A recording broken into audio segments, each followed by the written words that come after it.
Bom dia, boa tarde, boa noite. Me chamo Viviane de Jesus Lisboa Aquino e sou a professora do curso de Matemática para Ensino Médio 1. Vamos começar?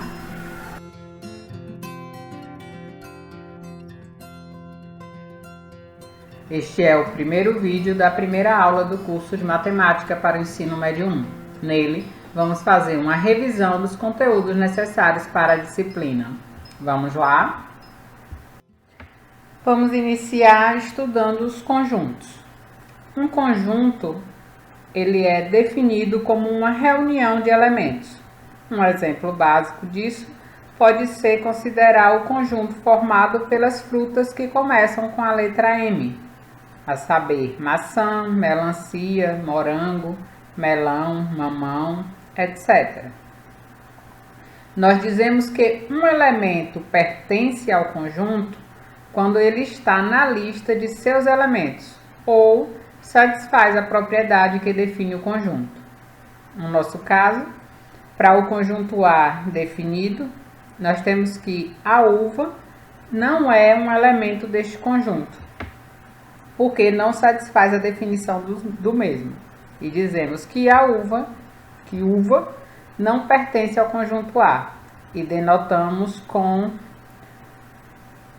uva e o sinal de não pertence, que é um E cortado, não pertence a A. Enquanto que o mamão é um elemento do conjunto.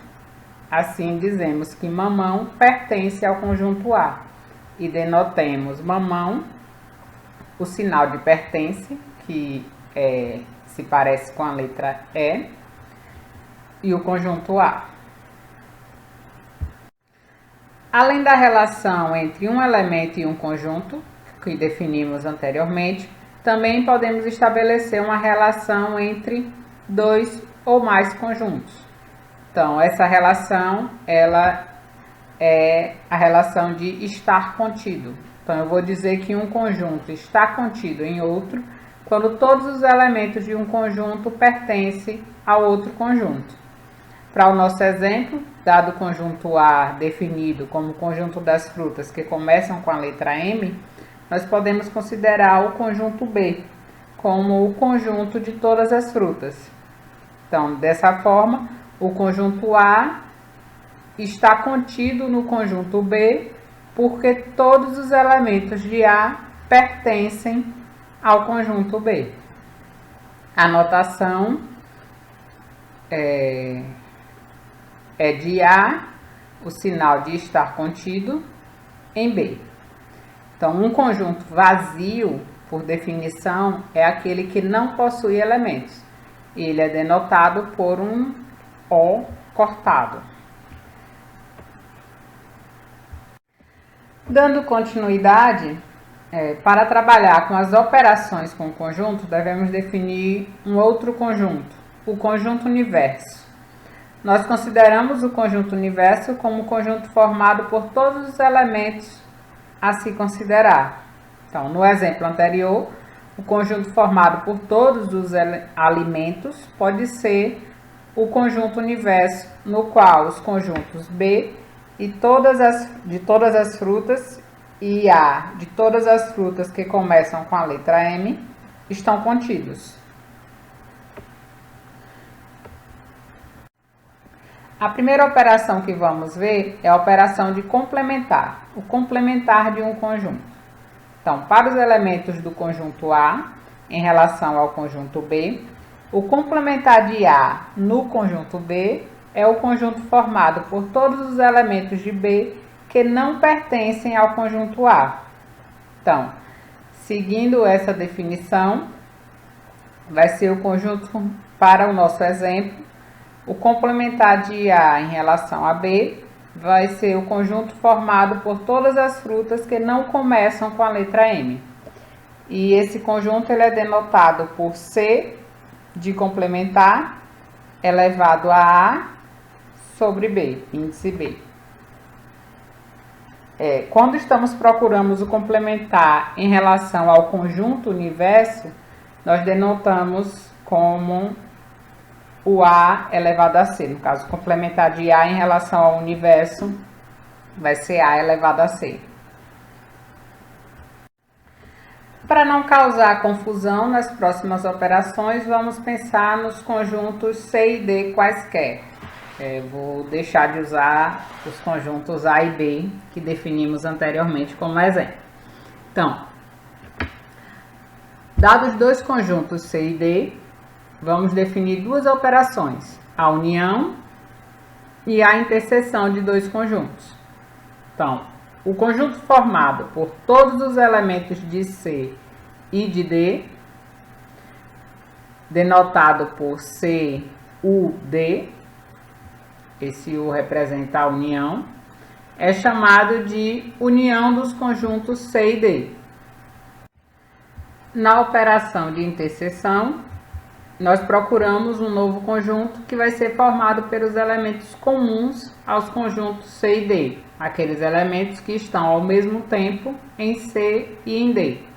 Ele é denotado por C, um U de cabeça para baixo, que é a notação para a interseção, D, e ele é chamado de interseção dos conjuntos C e D.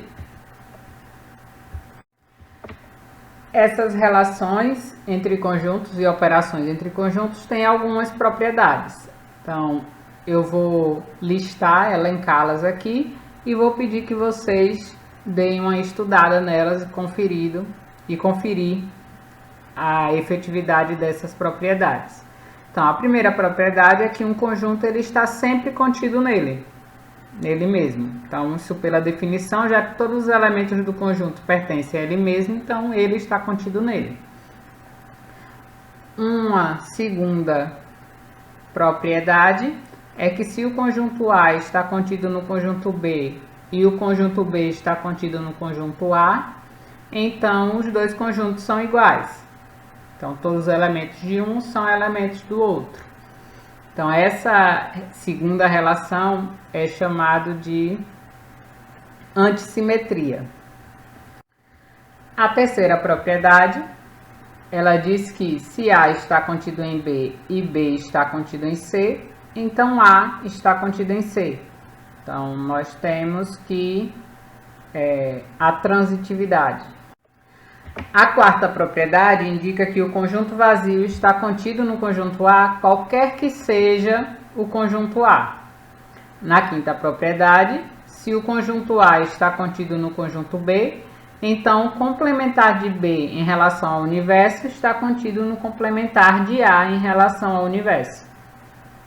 Ainda sobre o complementar, nós temos na sexta propriedade que o complementar da união é a interseção dos complementares e o complementar da interseção é a união dos complementares.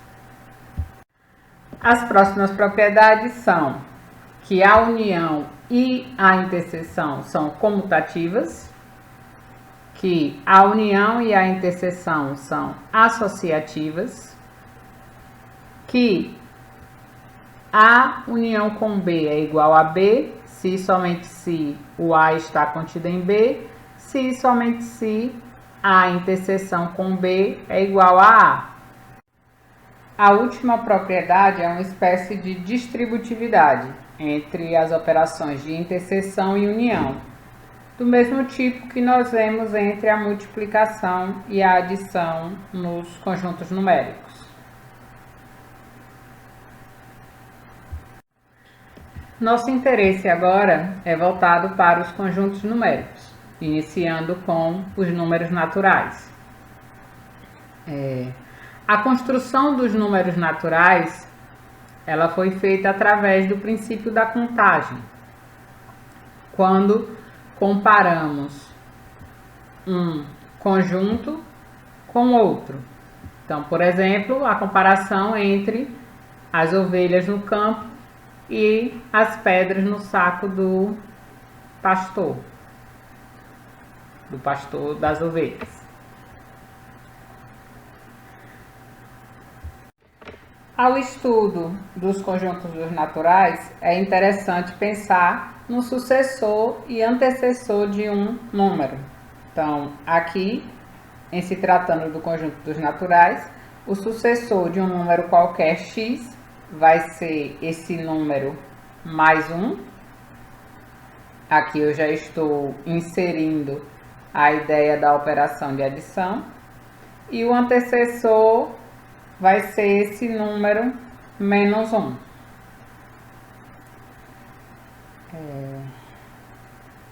Uma pergunta interessante é a pergunta se o zero é ou não um número natural. Há vários questionamentos sobre isso no decorrer da história e eu posso frisar para vocês que não é importante para o que nós vamos trabalhar. Dentro do trabalho da matemática, em alguns momentos o zero é considerado natural, em outros momentos não. Então, para a gente não vai fazer diferença ele ser ou não um natural. Dentro do conjunto dos números naturais, nós definimos duas operações, as operações de adição e multiplicação. E além dessas duas operações, nós podemos também considerar a relação de ordem nos naturais, quando um elemento é menor do que o outro. Por fim,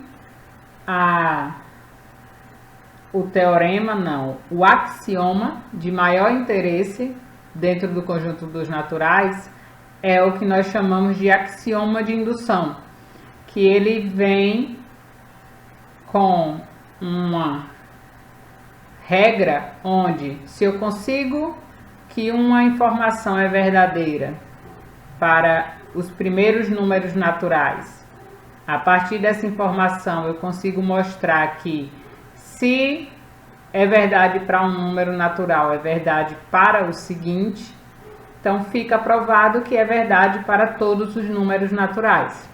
Então esse axioma ele serve de base para diversas demonstrações na matemática. Para o conjunto dos números reais, nós devemos incluir, além do conjunto dos naturais, que já comentamos, o conjunto dos números inteiros, onde eu incluo os naturais e os seus recíprocos negativos. E nesse conjunto, além da adição e da multiplicação, nós também definimos a subtração, que é o inverso da adição. Para incluir o inverso da multiplicação, nós devemos considerar um novo conjunto, conjunto dos racionais, onde vamos trabalhar, além dos números já apresentados, com frações e dízimas periódicas. Então, nesse conjunto estão definidas as operações de adição, multiplicação, subtração e divisão. Continuando, para, por fim, completar o conjunto dos números reais, nós precisamos do conjunto dos números irracionais. Então, aqui eu vou precisar desses números para, na história, esses números aparecem para trabalhar com a ideia de segmentos incomensuráveis, segmentos que se esperava que se pudesse medir com os números já conhecidos, mas não era possível medir com os números conhecidos. Então, foi nesse momento que apareceram os números irracionais. Então, nesse conjunto, nós conseguimos trabalhar com as operações de adição, multiplicação, subtração, divisão e a radiciação, que não era fechada nos conjuntos anteriores. Os conjuntos numéricos elencados, que unidos formam o conjunto dos números reais, eles podem ser representados na reta numérica. E, ao serem distribuídos na reta, é interessante pensar na possibilidade de tomar apenas um pedaço da reta, um segmento, que em termos de conjunto numérico nós entendemos esse segmento como um intervalo. O intervalo vai ser o conjunto formado por números que estão entre dois números, ditos extremos do intervalo.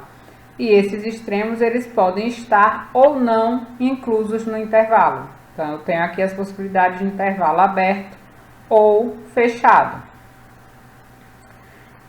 Um último ponto a se considerar no conjunto dos números reais aqui é a operação do valor absoluto ou módulo de um número x, que é atribuído como maior entre os dois números x e menos x.